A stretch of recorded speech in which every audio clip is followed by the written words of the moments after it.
আসসালামু আলাইকুম রহমতুল্লাহ। আলহামদুলিল্লাহ ওয়াহদা ওয়াসসালাতু ওয়াসসালামু আলা মান লা নাবিয়্যা বাদা।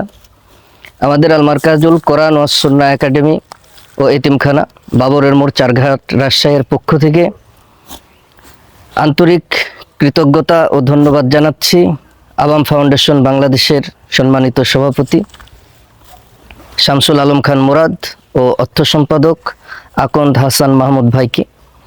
আমরা এখন দাঁড়িয়ে রয়েছে একটি আনন্দঘন মুহূর্তে এবং এই আনন্দঘন মুহূর্তটা তৈরি করে দিয়েছে আবাম ফাউন্ডেশন বাংলাদেশ। আমাদের মাদ্রাসা এতিমখানার ছাত্রছাত্রীদের জন্য আবাম ফাউন্ডেশন বাংলাদেশের পক্ষ থেকে কোরবানির জন্য একটি ছাগল উপহার দেওয়া হয়েছে।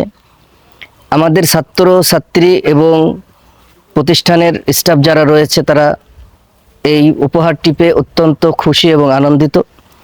আমরা এই উপলক্ষে তাদের জন্য আল্লাহ সুবহানাহু ওয়া তাআলার দরবারে দোয়া করি, আল্লাহ সুবহানাহু ওয়া তাআলা যেন এই আবাম ফাউন্ডেশন বাংলাদেশকে দীর্ঘায়ু দান করেন এবং এই প্রতিষ্ঠানটিকে কবুল করেন। এর সঙ্গে যারা জড়িয়ে রয়েছে আল্লাহ তাদের হায়াতে তৈয়বা এবং সিহাতে কুল্লিয়া দান করেন। এদেরকে যেন আরো বেশি বেশি করে ভালো কাজ করার আল্লাহ তৌফিক দান করেন। আমরা সকলে বলি আল্লাহুম্মা আমিন। আসসালামু আলাইকুম ওয়া রাহমাতুল্লাহ। এই ছাগলটা পাই কেমন লাগছে বলো তো? তোমরা কি খুব খুশি হয়েছো? জি। তাহলে আমাদের এই ছাগলটা কুরবানি হবে নাকি? জি ইনশাআল্লাহ। তাহলে সবার দাওয়াত তোমাদের এই ছাগলের মাংস খাওয়ার জন্য আর কুরবানিতে উপস্থিত হওয়ার জন্য, ঠিক আছে? আচ্ছা, আসসালামু আলাইকুম।